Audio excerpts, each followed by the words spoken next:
Esta ley, en su artículo primero, declara política de Estado la planificación lingüística de la provincia de Misiones. Más adelante, en su artículo número 3, establece la enseñanza obligatoria y sistemática de la educación intercultural plurilingüe en los establecimientos educativos públicos de gestión estatal y privada dependientes del Ministerio de Cultura y Educación y del Consejo General de Educación de la provincia en todos los niveles de la educación obligatoria. Esta obligatoriedad, señala el artículo número 4, comenzará a partir del año 2015. El artículo número 5 dice: a los efectos de la presente ley se entiende por educación intercultural plurilingüe aquella destinada a ampliar las capacidades comunicativas de la vida social y a fortalecer los vínculos de intercomprensión. Para ello establece criterios para la alfabetización escolar de niños cuya lengua familiar es diferente a la española, a fin de asegurar la continuidad de los vínculos entre sus comunidades de habla y la escuela, para atender a la diversidad y a las distancias. Las ideologías lingüísticas serían los conjuntos de representaciones acerca de las lenguas. Hablamos de funcionamientos diglósicos. Ustedes recordarán que la diglosia es aquella situación en la que dos lenguas o variedades se usan con funciones distintas en una misma sociedad. Por ejemplo, el guaraní y el castellano durante mucho tiempo en el Paraguay. Hablamos de valor de uso, valor de cambio de las lenguas, hablamos en términos de Bourdieu, del mercado lingüístico, y añadimos que están interrelacionados con proyectos político-ideológicos más generales, aunque con cierto grado de autonomía. Con esto último queremos señalar que las diversas posiciones políticas no conducen automáticamente a opciones lingüísticas determinadas. En esa misma línea hacemos notar que posiciones antagónicas como la defensa del monolingüismo y la de la diversidad lingüística no son simplemente distintas ideologías lingüísticas en disputa, sino que dependen de la concepción de Estado, de nación, de cultura, de pueblo, de ciudadano y, por cierto, no solo de la concepción, sino sobre todo de la realidad histórica. La política monolingüe de los Estados-nación del siglo XIX, que eran entidades clausuradas sobre sí mismas y defendían los intereses de las burguesías nacionales, no se pueden explicar de la misma manera que una política similar, o sea, una política monolingüe, en el mundo actual, signado por la constitución de nuevas uniones transestatales, los movimientos internacionales del capital financiero y el resurgimiento de los nacionalismos, entre comillas, pequeños, algo que algunos llaman la localización, como combinación de lo global y lo local. Esta interrelación fundamental entre opciones lingüísticas y opciones políticas, entre ideas sobre las lenguas y proyectos político-ideológicos, la tomamos pues como un hecho, aun cuando pueda aparecer matizada, es decir, aunque esta interrelación pueda no ser automática.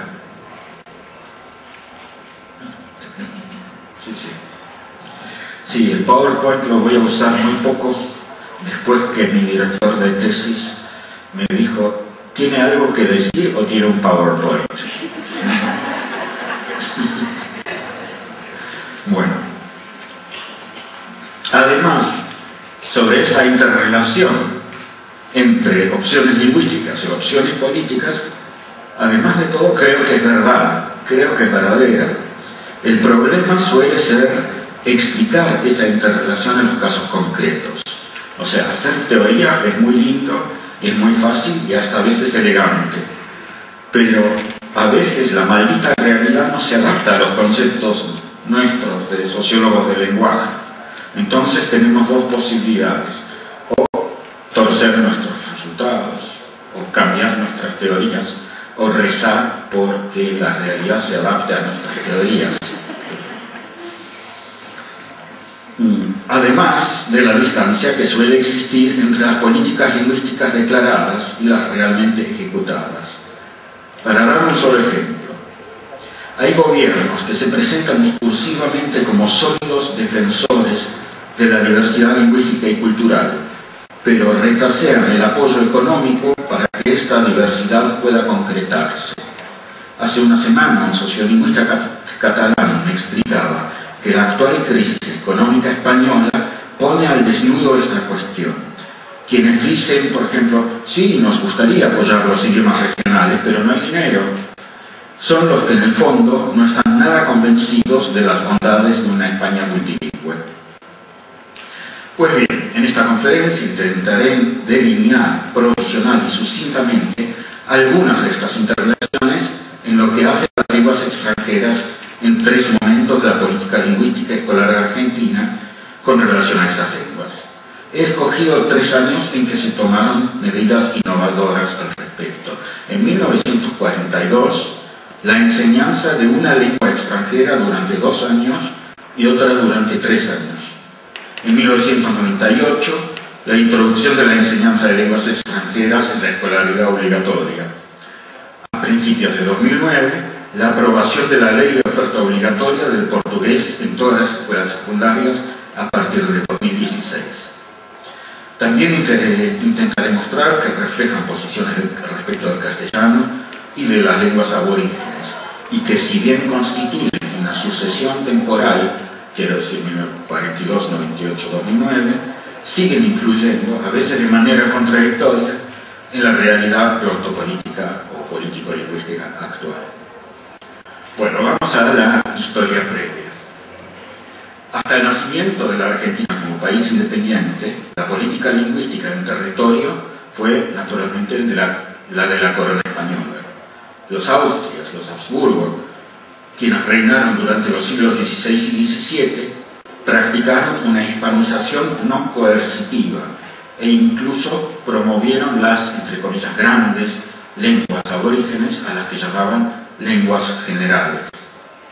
Pero sus sucesores, los Borbones, que gobiernan España hasta hoy, incluso el actual rey es Borbón por donde se lo mire, es Borbón y Borbón, fueron castellanistas a ultranza. No obstante, el éxito de la castellanización fue moderado, como lo demuestra el hecho de que la Asamblea del año 13 haya redactado sus conclusiones no solo en castellano, sino también en 3 lenguas aborígenes. Ya en la Argentina independiente, en la Constitución de 1853, que con modificaciones rige hasta hoy, no se incluyó una sola palabra sobre la cuestión lingüística. A la vez, en nuestro país había existido un temprano interés en la enseñanza de lenguas extranjeras. Ya durante la época colonial, los miembros del Cabildo de Buenos Aires habían destacado la importancia de la enseñanza en francés. La primera cátedra de inglés fue creada en la Universidad de Buenos Aires en 1827. Durante el siglo XIX, sobre todo durante la segunda mitad, las lenguas extranjeras formaron parte del currículo de la escuela secundaria. En los colegios nacionales que estaban destinados a la élite, se enseñaba ante todo francés e inglés, además de latín y griego clásicos. La metodología empleada en la enseñanza de lenguas extranjeras se fue modernizando de a poco. O sea, lo primero que se usó fue, igual que para las lenguas clásicas, el método de gramática y traducción. Y, sin embargo, la enseñanza no era satisfactoria. En un informe al Congreso de la Nación en 1903, Juan Ramón Fernández, luego ministro de Instrucción Pública, planteó que la enseñanza de las lenguas vivas se realiza en condiciones lamentables por su profesorado improvisado, por lo cual en 1904 se crearon los primeros profesorados de lenguas extranjeras. La situación cambió con la inmigración masiva, que dio real origen a las políticas lingüísticas. Me refiero con inmigración masiva a la gran oleada de 1880 a 1914, la interrupción de la Primera Guerra Mundial y luego nuevamente más o menos 1920 a 1930, o sea, entre 1880 y 1930. Como decíamos, en la Constitución de 1853 no se había dicho una palabra acerca de las lenguas. Hacia 1840, los intelectuales argentinos y otros latinoamericanos se habían preocupado por crear un español autónomo del de España, a la que consideraban decadente y retrógrada, lo cual se tradujo en propuestas de modernización del español, como la de Juan Bautista Alberdi de introducir galicismos y la propuesta de reforma ortográfica que Domingo Faustino Sarmiento realizó en Chile, en su exilio chileno, para adecuar la grafía a la pronunciación americana del español y democratizar así la enseñanza. En aquel entonces, la presencia de indígenas en vastas extensiones del territorio era todavía una realidad, por lo cual, a la par de las guerras intestinas entre caudillos, el proyecto agroexportador de la clase dirigente argentina llevó a ampliar la frontera interior mediante la llamada guerra contra el indio, que tuvo lugar principalmente entre 1830 y 1880. Digo principalmente porque todavía hubo episodios de violencia como la masacre del Napalpí en el Chaco en 1924, y no hace mucho también hubo muertes, ¿no?, en la primavera en Formosa. Pero el éxito de la inmigración masiva a partir de la década de 1880, conforme al lema de Juan Bautista Alberdi de gobernar es poblar, le planteó a la generación del 80, en su afán de crear un Estado-nación moderno, la necesidad de construir la nacionalidad como representación colectiva, disciplinar a la población, convertir a los habitantes en ciudadanos conocedores de sus derechos y sobre todo de sus deberes, y por tanto en castellano hablantes. Completado entonces el desplazamiento de los indígenas en el sur con la llamada campaña del desierto del 1878 al 79, la europeización a través de la inmigración masiva hizo que diversos dialectos italianos, el francés, el alemán, el polaco, el ruso, el danés, el árabe, el irish, el sueco y muchas otras lenguas tuvieran una presencia fuerte en algunas ciudades y también en misiones, por supuesto. Así, en 1869 la proporción de extranjeros en el país era del 12%, en 1914 del 30%. Comenzó entonces una fuerte castellanización a través del aparato escolar. Les recuerdo la Ley de Educación Común de 1884, la Ley 1420, y desde 1896 del servicio militar, en el cual se debía enseñar español a los soldados conscriptos que no lo supieran. En otras palabras, la generación del 80 ejecutó dos proyectos políticos sucesivos y contrapuestos, como lo señala Ángela de Tulio. Primero, la europeización de la estructura demográfica, promoviendo la inmigración europea, y luego la deseuropeización de los inmigrantes mediante una política educativa y lingüística de corte nacionalista destinada a inhibir la enseñanza en las lenguas migratorias y a estandarizar el español en la variedad castiza. El nacionalismo del siglo XIX, con su ecuación de una nación, un Estado, una lengua, consideraba que la diversidad lingüística y cultural impediría forjar algo así como la argentinidad.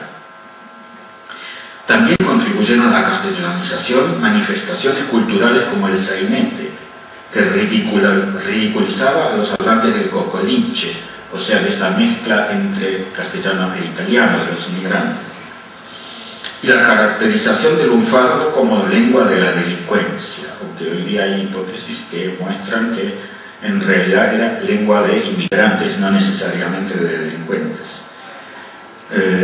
La castellanización fue un éxito. Muchos autores coinciden en que ya hacia 1920 la mayoría de los inmigrantes hablaba español. A esto hay que agregar que en muchos casos, por ejemplo, de inmigrantes pobres y de analfabetos, el español de la escuela pasó a ser la primera lengua escrita de la familia, con el consiguiente prestigio que eso le daba. Toda esta evolución estuvo, por supuesto, entrecruzada con conflictos político-ideológicos. La inmigración no era la esperada de los rubios, trabajadores, disciplinados, protestantes de la Europa del Norte, sino muchas veces de los bajitos, morochos del sur, que además llevaban en la mochila, traían en la mochila ideologías que cuestionaban el orden conservador. Además, estos inmigrantes fundaron escuelas propias y editaron periódicos revolucionarios, algunos de ellos en lenguas extranjeras. Ricardo Rojas llegó a considerar inmorales y anti-argentinas las escuelas privadas, pues, y cito, eran en nuestro país uno de los factores activos de disolución nacional. Fin de la cita. Esto está en el libro La Restauración Nacionalista de Rojas, ¿no? De 1909. Esto no significó que se desestimase la enseñanza de lenguas extranjeras, pero en el ámbito público quedaban restringidas a la escuela secundaria, a la par que por lo común asistían únicamente los sectores medios y altos de la sociedad. Se entiende más o menos el movimiento, o sea, los inmigrantes, el pueblo trabajador debía olvidar sus lenguas de inmigración, homogeneizarse en castellano para disciplinarse y ser ciudadanos. Las lenguas extranjeras quedaban restringidas a la élite que, según el modelo europeo, sí tenía que, o sea, uno era una persona culta si sabía inglés, francés y quizá otra lengua más.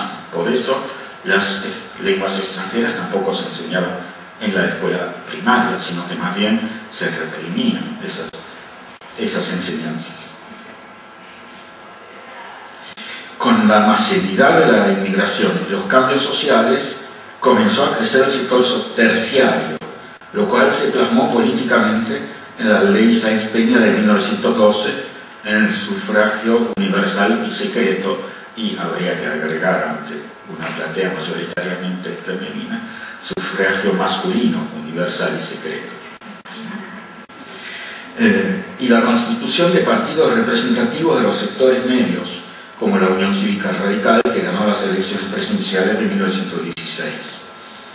El crecimiento de los sectores medios requirió de una expansión de las escuelas secundarias y, por tanto, de la enseñanza de lenguas extranjeras.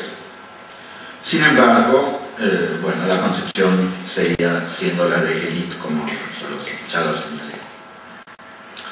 Vamos ahora a medidas relativas a las lenguas extranjeras en el sistema escolar. A lo largo de prácticamente todo el siglo XX, en el sistema escolar público, la enseñanza de lenguas extranjeras quedó circunscrita al nivel medio y universitario y a las siguientes lenguas: alemán, francés, inglés, italiano y portugués.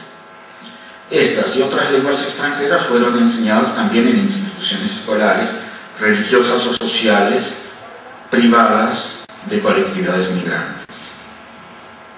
Las lenguas extranjeras más enseñadas en la escuela secundaria oficial, del 8º al 12º año de escolaridad, fueron el francés y el inglés. Como lo mencionamos, en 1917 se incorporó el italiano, pero solo en unas pocas escuelas secundarias. El alemán, que había tenido alguna presencia en los colegios nacionales en el siglo XIX, en el XX quedó prácticamente confinado a las escuelas técnicas en la educación oficial. A partir de la crisis económica mundial de 1929-30, que también afectó a la Argentina, algunos hechos políticos tuvieron repercusiones sobre la enseñanza de lenguas extranjeras.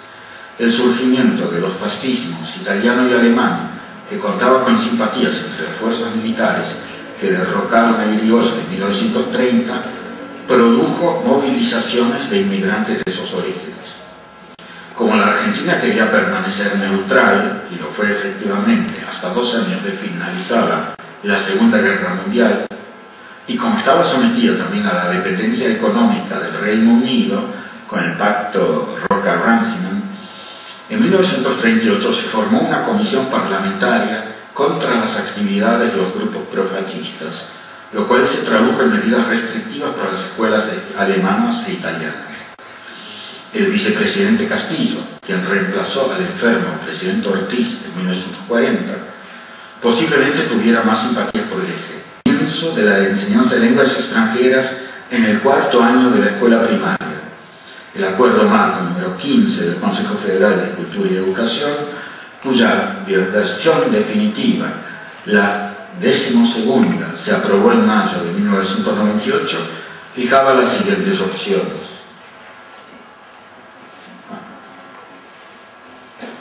Para la EGB, un mínimo de 2 niveles de enseñanza de lenguas extranjeras, uno de los cuales debía ser de inglés. Para la educación polimodal, otro nivel de enseñanza de una de las lenguas extranjeras adoptadas en la EGB o un nivel de otra lengua extranjera. Y entonces, las alternativas eran las siguientes. A, al menos un nivel de inglés como lengua de comunicación internacional y 2 de otra lengua extranjera seleccionada. B, al menos 2 niveles de inglés y un nivel de otra lengua extranjera seleccionada. C, al menos 3 niveles de inglés.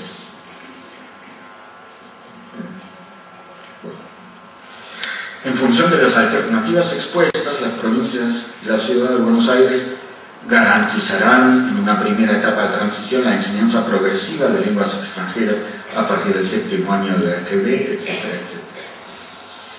Bueno,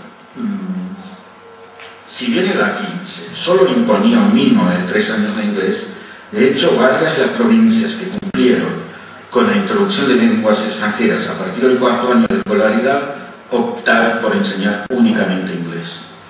Además, no deja de ser significativo que en el contexto de transferencia de las escuelas a las jurisdicciones, el retroceso en la función del Estado Nacional de garantizar una educación de igual calidad para todos, la ley federal estuviera manifestando a través del silencio la concepción de que la política lingüística escolar con respecto a las lenguas extranjeras no era un asunto que mereciera quedar plasmado en la ley fundante de la educación nacional en el país.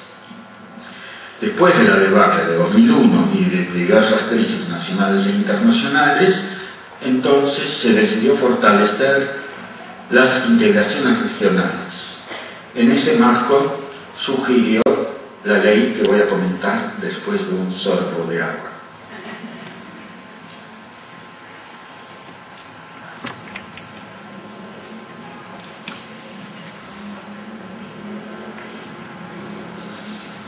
La ley 26468 que se aprobó en el Parlamento Nacional en diciembre y salió publicada con el Boletín Oficial del Estado en 2009, en enero de 2009, sobre la oferta obligatoria de portugués en todas las escuelas secundarias.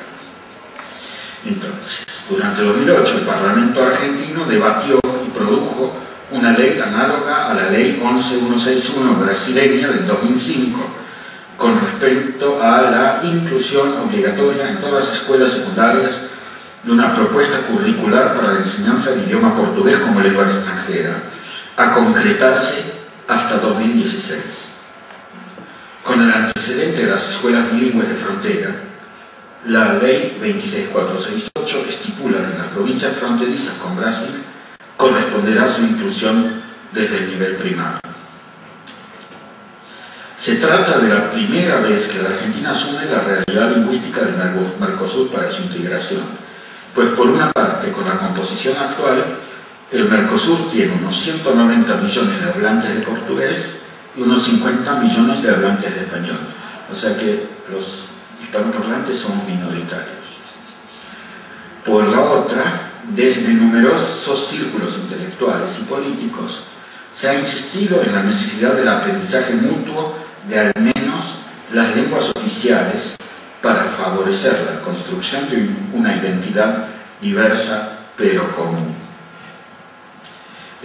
Permítanme hacer un pequeño excursus.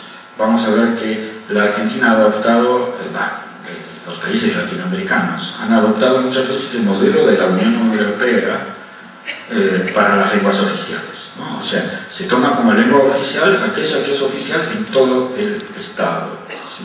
Por eso, por ejemplo, los catalanes están bramando porque el catalán no sea uno de los idiomas oficiales de la Unión Europea, siendo que tiene muchos más hablantes, millones de hablantes más que, digamos, el maltés, ¿sí? Que tiene, creo, 400.000 hablantes, o el islandés. Ahora, a nosotros, mi círculo, no nos cabe duda de que si la Unión Europea tuviera dos lenguas principales, todo el mundo tendría que haber estudiado esas dos lenguas, digamos, español y portugués. Pero vamos a más cautelosamente.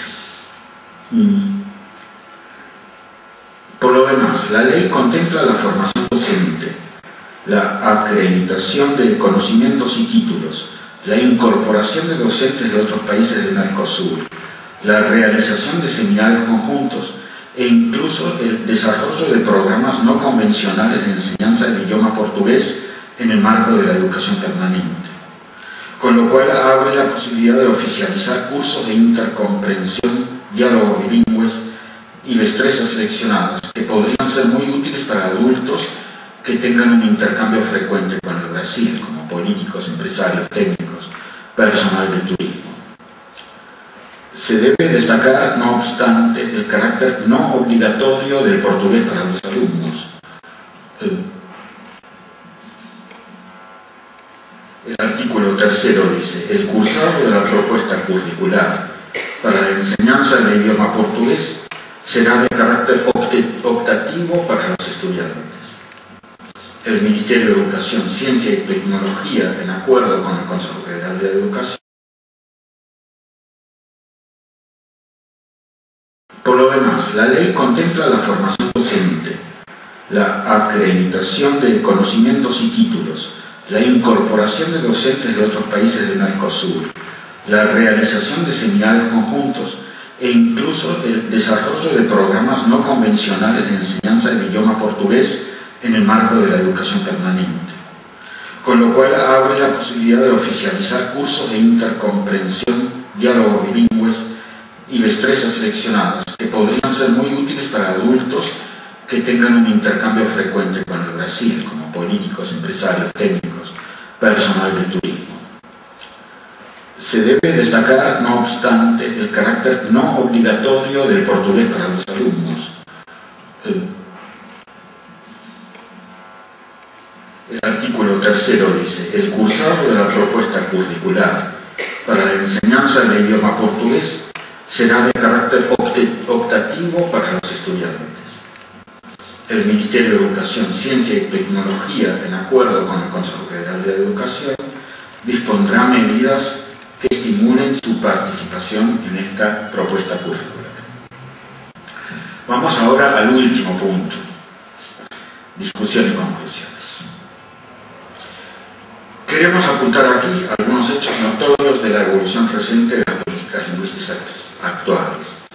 Una, la tardanza de las decisiones, las estrategias de su adopción, el lugar del portugués y la adhesión a la ideología del plurilingüismo.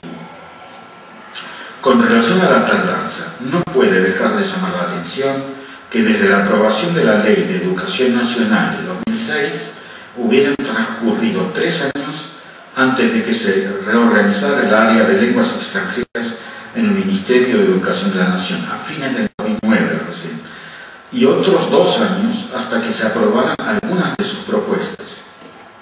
Pero incluso en materia de lenguas extranjeras, algunas jurisdicciones, como Misiones, Chaco y la Ciudad de Buenos Aires, tuvieron iniciativas político-lingüísticas que, si bien se podían enmarcar legalmente en el Acuerdo Marco número 15 del 1998, en cierta manera se adelantaron al espíritu de la actual política ministerial. Bueno, en el caso de Misiones no voy a decir demasiado porque ya la profesora Pritz también lo señaló, pero quiero decir que la provincia presenta una particular situación de plurilingüismo. Sus fronteras con el Paraguay y Brasil hacen que la presencia del guaraní, que tiene también unos miles de hablantes autóctonos de la variedad Mboa, del portugués y del híbrido portugués-castellano denominado portuñol sean fuertes. También aparecen numerosos fenómenos de contacto en la variedad local del español. Al mismo tiempo conservan vitalidad los idiomas de las numerosas comunidades inmigrantes, como el alemán en la ciudad de El Dorado, en la ciudad de Oberá, donde se celebra anualmente la fiesta del inmigrante. Varias de las comunidades conservan al menos rudimentos de sus lenguas de origen. En otras provincias, el plurilingüismo existente no garantiza por sí mismo una política lingüística acorde a la situación, posiblemente debido, entre otros factores, a que en esta provincia, y esta es opinión mía, no es posición oficial, en esta provincia relativamente pequeña hay sectores intelectuales conectados con la clase política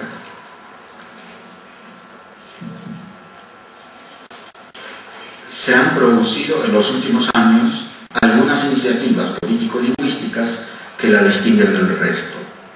En particular, en 2009 se aprobó la ley que comentó la profesora Pritz, 6, número 141, antes 4518, que declara política de Estado la planificación lingüística. En octubre de 2011, por decreto 1433 del gobernador, se dotó de una estructura orgánica al Instituto de Política Lingüística, que esa ley creaba con la finalidad de planificar la enseñanza obligatoria y sistemática de la educación intercultural plurilingüe en todos los establecimientos educativos y privados de la provincia. Bueno, la concepción no la voy a leer porque ya se dijo. Como fecha para la concreción de sus objetivos, la ley fija el año 2015. Una posible explicación en los otros casos de la tardanza de las decisiones, sobre todo en el nivel nacional, es que siga teniendo peso la representación de que las lenguas extranjeras tienen una importancia secundaria frente a materias como lengua castellana o matemáticas, pero también que continúa la tensión entre distintos proyectos, intereses y representaciones sociales y sociolingüísticas, entre la solidaridad continental de la que hablaba la reforma de 1942 y los proyectos latinoamericanistas, entre los intereses de las burguesías concentradas con vínculos internacionales y los de quienes quieren, mediante la constitución de un fuerte bloque regional, hacer frente a la crisis del llamado primer mundo, todo lo cual se plasma en opciones políticas, lingüísticas y culturales diferentes. Para dar un ejemplo, y aquí lo comento, en el Mercosur, la UNASUR y la CELAC se ha adoptado el modelo de la Unión Europea en cuanto a reconocer como lenguas oficiales únicamente aquellas que sean oficiales en todo el Estado de cada uno de los países miembros. Esto lleva a que en la UNASUR, por ejemplo, sean oficiales el español, el portugués, el inglés y el holandés, pese a que en el caso de estos dos últimos idiomas, el inglés sea solo lengua oficial de Guyana, que tiene 760.000 habitantes, y el holandés, lengua oficial de Surinam, la ex Guyana holandesa, con 530.000 habitantes, mientras que el quechua y el guaraní tienen millones de hablantes y unen a varios países sudamericanos. Por supuesto que se debe distinguir entre el derecho inalienable de todo individuo y grupo a educarse en su propia lengua y cultura y la necesidad de contar con herramientas lingüísticas para organismos transestatales, por lo que no estamos pidiendo la oficialidad en esos organismos de los centenares de lenguas aborígenes habladas en nuestro continente. Pero sí que, así como la economía, se están pensando alternativas al margen de la ortodoxia internacional, también nos atrevamos a diseñar soluciones político-lingüísticas autónomas. Notamos el peso de las ideologías en el hecho de que muchos de los gobernantes que preconizan el inglés como única lengua extranjera escolar tengan un dominio escaso o nulo de esa lengua. No quiero ser malvado e imaginar, por ejemplo, una conversación en inglés de algunos de los presidentes de la región. Con respecto a la estrategia de adopción de medidas respecto de las lenguas extranjeras, La Coordinación de Lenguas Extranjeras del Ministerio de Educación Nacional, dirigida por mi colega y amiga Lía Varela, opera sobre la elaboración laboriosa de consensos. No se adopta ninguna resolución sin la firma de los representantes de todas las jurisdicciones. Esa tesitura difiere de la de los años 90. En aquel entonces, los acuerdos marco eran prácticamente siempre propuestas del Ministerio Nacional y se instaba a los representantes jurisdiccionales a acordar con ellas, incluso con la presión de que solo recibirían apoyo económico suplementario quienes adoptaran esas propuestas. Extremando un poco el planteo, entonces se podría decir que en cuanto a lenguas extranjeras, los partidarios de la ley federal operaban de modo unitario, mientras que los de la ley de educación nacional, que pretende alcanzar estándares homogéneos en todo el país, lo hacen de manera federal. Las autoridades actuales señalan al respecto que los acuerdos firmados bajo presión finalmente se incumplieron en numerosas provincias. Con estos consensos, o sea, con la necesidad de elaborar, de llegar a estos consensos, se puede vincular también el reducido espacio concedido al portugués. Por ahora solo se ha logrado la obligación de que se ofrezca un taller optativo de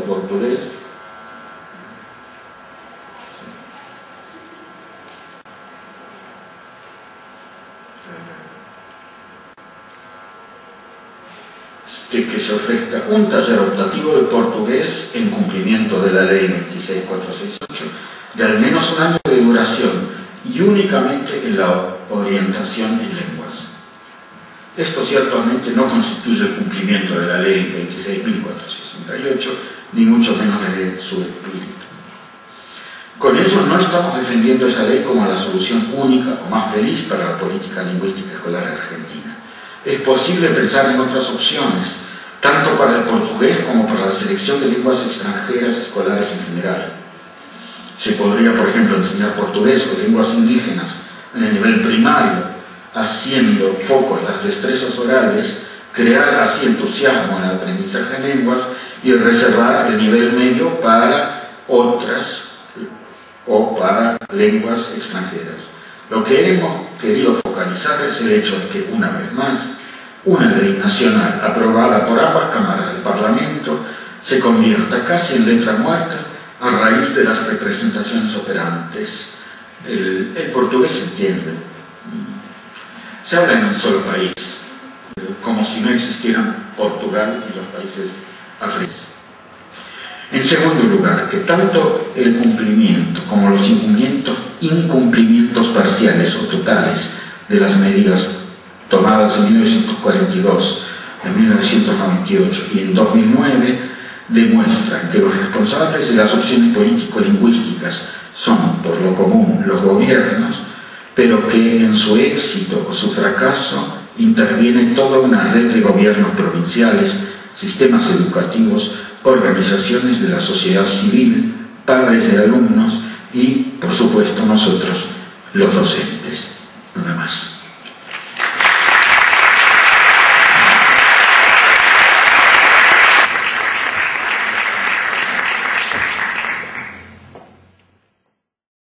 De la enseñanza de lenguas extranjeras en el cuarto año de la escuela primaria. El acuerdo marco número 15 del Consejo Federal de Cultura y Educación, cuya versión definitiva, la 12ª, se aprobó en mayo de 1998, fijaba las siguientes opciones. Para la EGB, un mínimo de 2 niveles de enseñanza de lenguas extranjeras, uno de los cuales debía ser de inglés. Para la educación polimodal, otro nivel de enseñanza de una de las lenguas extranjeras adoptadas en la EGB o un nivel de otra lengua extranjera. Y entonces, las alternativas eran las siguientes. A, al menos un nivel de inglés como lengua de comunicación internacional y 2 de otra lengua extranjera seleccionada. B, al menos 2 niveles de inglés y un nivel de otra lengua extranjera seleccionada. C, al menos 3 niveles de inglés.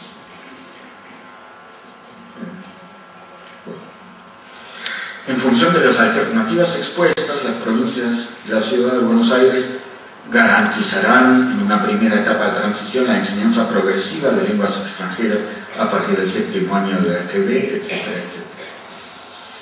Bueno, si bien el A15 solo imponía un mínimo de 3 años de inglés, de hecho varias de las provincias que cumplieron con la introducción de lenguas extranjeras a partir del 4º año de escolaridad optaron por enseñar únicamente inglés.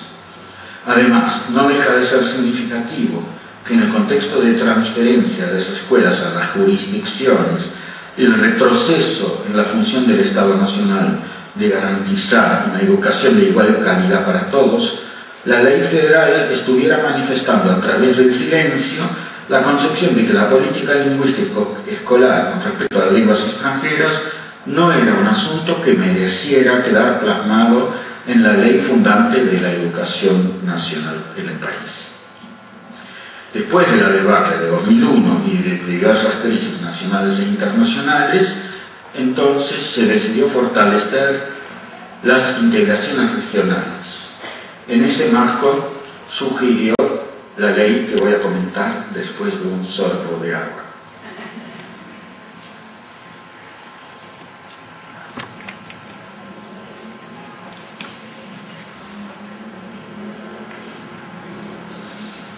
La ley 26468 que se aprobó en el Parlamento Nacional en diciembre y salió publicada con el Boletín Oficial del Estado en 2009, en enero de 2009, sobre la oferta obligatoria de portugués en todas las escuelas secundarias. Entonces, durante 2008 el Parlamento argentino debatió y produjo una ley análoga a la ley 11161 brasileña del 2005 con respecto a la inclusión obligatoria en todas las escuelas secundarias de una propuesta curricular para la enseñanza del idioma portugués como lengua extranjera, a concretarse hasta 2016. Con el antecedente de las escuelas bilingües de frontera, la ley 26468 estipula que en las provincias fronterizas con Brasil corresponderá su inclusión desde el nivel primario. Se trata de la primera vez que la Argentina asume la realidad lingüística del Mercosur para su integración, pues por una parte, con la composición actual, el Mercosur tiene unos 190 millones de hablantes de portugués y unos 50 millones de hablantes de español, o sea que los hispanoparlantes somos minoritarios. Por la otra, desde numerosos círculos intelectuales y políticos, se ha insistido en la necesidad del aprendizaje mutuo de al menos las lenguas oficiales para favorecer la construcción de una identidad diversa pero común. Permítanme hacer un pequeño excursus. Vamos a ver que la Argentina ha adoptado, los países latinoamericanos han adoptado muchas veces el modelo de la Unión Europea para las lenguas oficiales, ¿no? O sea, se toma como lengua oficial aquella que es oficial en todo el Estado, ¿sí? Por eso, por ejemplo, los catalanes están bramando porque el catalán no sea uno de los idiomas oficiales de la Unión Europea, siendo que tiene muchos más hablantes, millones de hablantes más que, digamos, el maltés, ¿sí? Que tiene, creo, 400.000 hablantes, o el islandés. Ahora, a nosotros, en mi círculo, no nos cabe duda de que si la Unión Europea tuviera dos lenguas principales, todo el mundo tendría que haber estudiado esas dos lenguas, digamos, español y portugués. Pero vamos a más cautelosamente. Por lo demás, la ley contempla la formación docente, la acreditación de conocimientos y títulos, la incorporación de docentes de otros países del Mercosur, la realización de seminarios conjuntos e incluso el desarrollo de programas no convencionales de enseñanza del idioma portugués en el marco de la educación permanente, con lo cual abre la posibilidad de oficializar cursos de intercomprensión, diálogos bilingües y destrezas seleccionadas que podrían ser muy útiles para adultos que tengan un intercambio frecuente con el Brasil, como políticos, empresarios, técnicos, personal del turismo. Se debe destacar, no obstante, el carácter no obligatorio del portugués para los alumnos. El artículo 3 dice: el cursado de la propuesta curricular para la enseñanza del idioma portugués será de carácter optativo para los estudiantes. El Ministerio de Educación, Ciencia y Tecnología, en acuerdo con el Consejo Federal de Educación. Por lo demás, la ley contempla la formación docente, la acreditación de conocimientos y títulos, la incorporación de docentes de otros países del Mercosur, la realización de seminarios conjuntos e incluso el desarrollo de programas no convencionales de enseñanza del idioma portugués en el marco de la educación permanente, con lo cual abre la posibilidad de oficializar cursos de intercomprensión, diálogos bilingües y destrezas seleccionadas que podrían ser muy útiles para adultos que tengan un intercambio frecuente con el Brasil, como políticos, empresarios, técnicos, personal del turismo. Se debe destacar, no obstante, el carácter no obligatorio del portugués para los alumnos. El artículo 3 dice: el cursado de la propuesta curricular para la enseñanza del idioma portugués será de carácter optativo para los estudiantes. El Ministerio de Educación, Ciencia y Tecnología, en acuerdo con el Consejo Federal de Educación, dispondrá medidas que estimulen su participación en esta propuesta curricular. Vamos ahora al último punto: discusión y conclusiones. Queremos apuntar aquí algunos hechos notorios de la evolución reciente de las políticas lingüísticas actuales. Una, la tardanza de las decisiones, las estrategias de su adopción, el lugar del portugués y la adhesión a la ideología del plurilingüismo.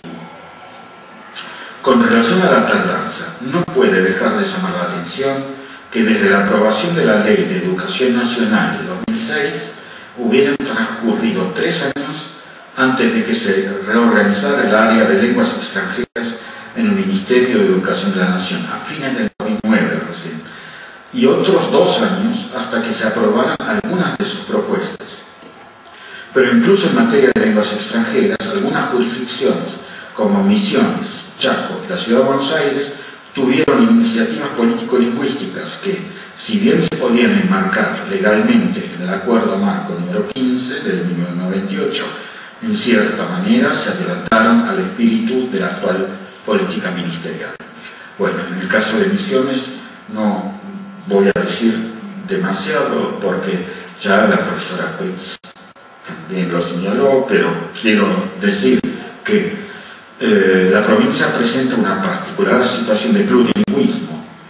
Sus fronteras con el Paraguay y Brasil hacen que la presencia del guaraní, que tiene también unos miles de hablantes autóctonos de la variedad Mboa, del portugués y del híbrido portugués-castellano denominado portuñol, sean fuertes. También aparecen numerosos fenómenos de contacto en la variedad local del español. Al mismo tiempo conserva vitalidad los idiomas de las numerosas comunidades inmigrantes, como el alemán en la ciudad de El Dorado, en la ciudad de Oberá, donde se celebra anualmente la fiesta del inmigrante. Varias de las comunidades conservan al menos rudimentos de sus lenguas de origen. En otras provincias, el plurilingüismo existente no garantiza por sí mismo una política lingüística acorde a la situación, posiblemente debido, entre otros factores, a que en esta provincia, y esta es opinión mía, no es posición oficial, en esta provincia relativamente pequeña, hay sectores intelectuales conectados con la clase política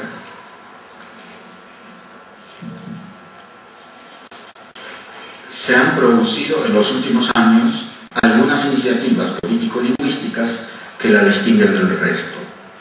En particular, en 2009 se aprobó la ley que comentó la profesora Pritz, 6 número 141, antes 4518, que declara política de Estado la planificación lingüística. En octubre de 2011, por decreto 1433 del gobernador, se dotó de una estructura orgánica al Instituto de Política Lingüística. que esa ley creaba con la finalidad de planificar la enseñanza obligatoria y sistemática de la educación intercultural plurilingüe en todos los establecimientos educativos y privados de la provincia. Bueno, la concepción no la voy a leer porque ya se dijo. Como fecha para la concreción de sus objetivos, la ley fija el año 2015.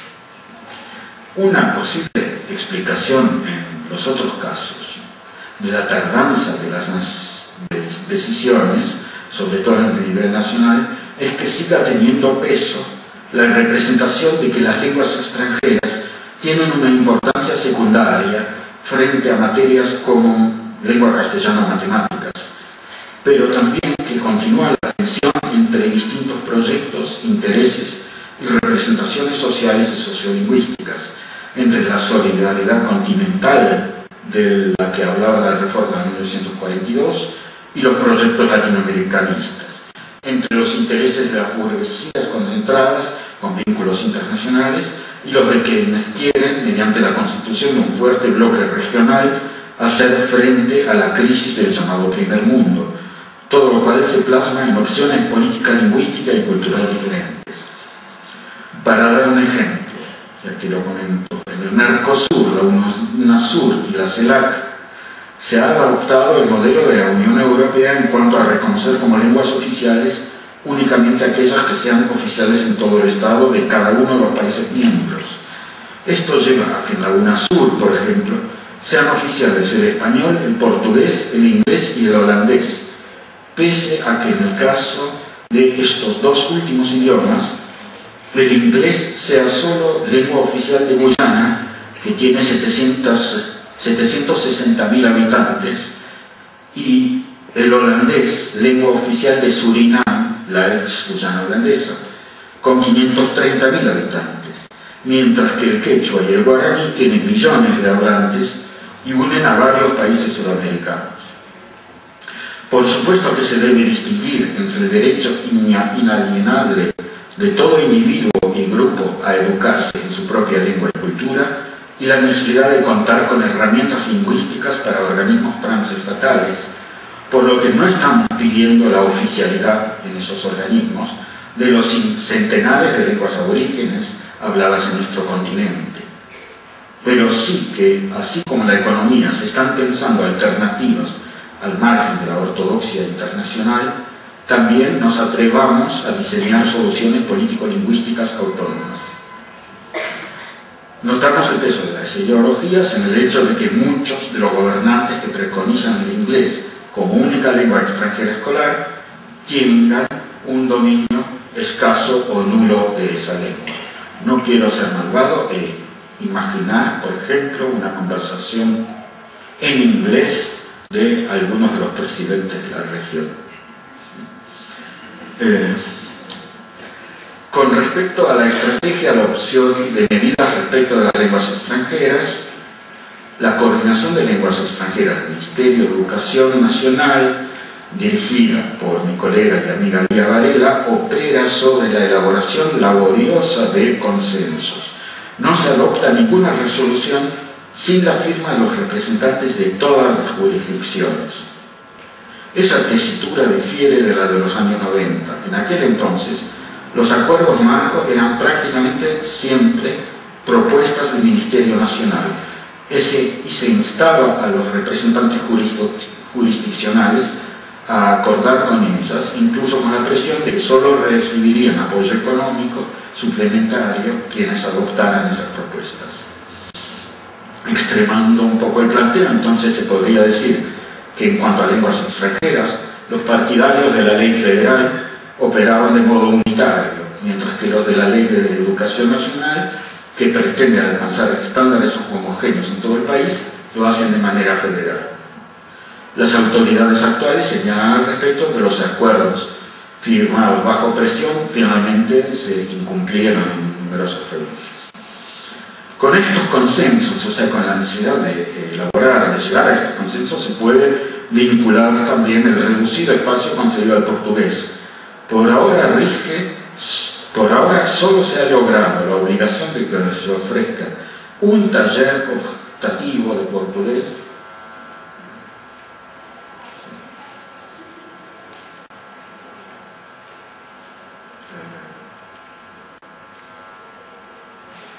de que se ofrezca un taller optativo de portugués en cumplimiento de la ley 26468 de al menos un año de duración y únicamente en la orientación en lenguas. Esto ciertamente no constituye el cumplimiento de la ley 26.468, ni mucho menos de su espíritu. Con ello no estamos defendiendo esa ley como la solución única o más feliz para la política lingüística escolar argentina. Es posible pensar en otras opciones, tanto para el portugués como para la selección de lenguas extranjeras escolares en general. Se podría, por ejemplo, enseñar portugués o lenguas indígenas en el nivel primario, haciendo foco en las destrezas orales, crear así entusiasmo en el aprendizaje de lenguas y reservar el nivel medio para otras o para lenguas extranjeras. Lo que hemos querido focalizar es el hecho de que, una vez más, una ley nacional aprobada por ambas cámaras del Parlamento se convierta casi en letra muerta a raíz de las representaciones operantes. El portugués se entiende. Se habla en un solo país, como si no existieran Portugal y los países africanos. En segundo lugar, que tanto el cumplimiento como los incumplimientos parciales o totales de las medidas tomadas en 1942, en 1998 y en 2009 demuestran que los responsables de las opciones político-lingüísticas son, por lo común, los gobiernos, pero que en su éxito o su fracaso interviene toda una red de gobiernos provinciales, sistemas educativos, organizaciones de la sociedad civil, padres de alumnos y, por supuesto, nosotros, los docentes. Nada más.